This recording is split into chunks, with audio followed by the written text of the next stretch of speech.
anggota gabungan Reskrim Polsek Ilir 1 dan Pidum Tekap 134 Satreskrim Polrestabes Palembang berhasil meringkus pelaku pengeroyokan dan menjatuhkan korban dari lantai atas Hotel Grand Ina Daira Palembang di Jalan Jenderal Sudirman, Kecamatan Ilir Timur 1 Palembang hingga meninggal dunia. Kedua pelaku yakni MD, warga Jalan Ki Gede Ing Suro, Kecamatan Ilir Barat 2, dan Bagas Ramdhani, warga perumahan Opi 4 Lorong Cempedak, Kecamatan Jakabaring. Masing-masing pelaku diamankan di rumahnya dan di Kabupaten Lahat. Berdasarkan data yang didapat, saat sebelum kejadian, korban M. Nur Fadli, warga Dusun 2 Kelurahan Lubuk Sakti, Kecamatan Indralaya, Kabupaten Ogan Ilir, mencari wanita panggilan melalui aplikasi micet. Kemudian korban langsung berjanji dan mengajak wanita itu masuk ke salah satu kamar Hotel Grand Ina Daira. Namun pelaku yang diduga tersinggung karena wanita tersebut berjanji dengan korban tidak melalui dirinya, langsung mengetuk pintu kamar hotel.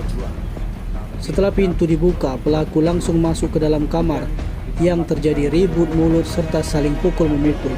Lalu pelaku Bagas mendorong korban ke jendela sambil terus memukul korban bersama MD. Karena separuh badan korban sudah berada di pintu jendela, pelaku mendorong korban hingga terjatuh hingga ke bawah lantai dari atas jendela kamar hotel dan korban meninggal dunia. Polrestabes Palembang Kombes Pol Muhammad Najib didampingi Kapolsek Ilir Timur 1 Kompol Ginanjar alias Sukmana membenarkan pihaknya telah bersama Pidum Tekap 134 Satreskrim Polrestabes Palembang telah mengamankan kedua pelaku pengeroyokan. Atas ulahnya pelaku dikenakan pasal 170 KUHP tentang pengeroyokan dan pembunuhan dengan ancaman hukuman 12 tahun penjara. Untuk motifnya yakni salah satu pelaku yakni B adalah mucikari yang menjual wanita berinisial S, diduga cemburu atas ketersinggungan karena S tanpa sepengetahuan B memasukkan pria ke dalam kamar hotel. Bahkan dari hasil pemeriksaan lanjut Polrestabes Palembang, ternyata wanita S sedang dipesan pria hidung belang. Pelaku B selalu menikmati hasil pembayarannya. Di samping itu, pasal 170 terkait tindak pidana perdagangan orang yang dilakukan pelaku, pihaknya akan mengembangkan lagi kasusnya. 3 Desember 2022, kurang lebih jam 22.30. Kemudian kita melakukan tindakan TKP, itu memang ada orang yang telah meninggal dunia.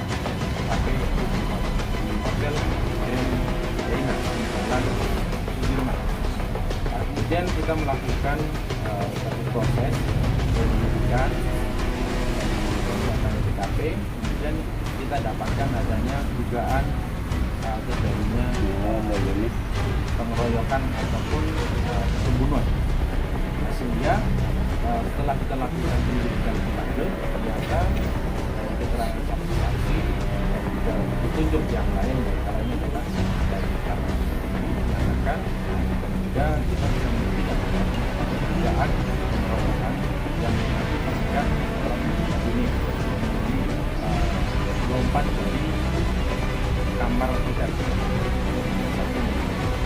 Dan kemudian ini setelah kita tangkap daripada salah satu pelaku inisial D, ternyata yang benar bahwa dugaan pengeroyokan yang melibatkan. Kemudian setelah itu pada tanggal 5 Desember 2022 kita tangkap lagi satu orang sebagai pelaku yang sama-sama melibatkan D, inisial B. Itu kita tangkap di Kabupaten Lahat. Dan hasil daripada pemeriksaan ternyata dugaan terjadinya pengeroyokan dan juga kita subsidiarkan ke polisi. Motifnya apa? Motif bang? Nah, kemudian untuk motif sendiri, di mana hasil penyelidikan di antara mereka ini salah satu inisial B ini adalah salah satu daripada mucikari yang juga daripada salah satu daripada orang yang inisial S yang ada di lokasi TKP. Kemudian itu yang kedua, ada indikasi juga masalahnya adalah cemburuan daripada inisial B terhadap perempuan yang inisial S. Sama pernah perempuan. Kemudian juga ternyata selama ini juga pada saat perempuan inisial S ini melakukan hubungan dengan seseorang itu pembayarannya salah satunya juga dinikmati oleh inisial S. Yang dorong siapa bang? Yang dorong korban bang? Bisa dikenakan undang-undang. Kita akan kembangkan lagi, kita akan kembangkan lagi untuk tentunya melakukan proses penyidikan di samping dari pasal 31 dulu. Tim Liputan Sumsel AD TV melaporkan.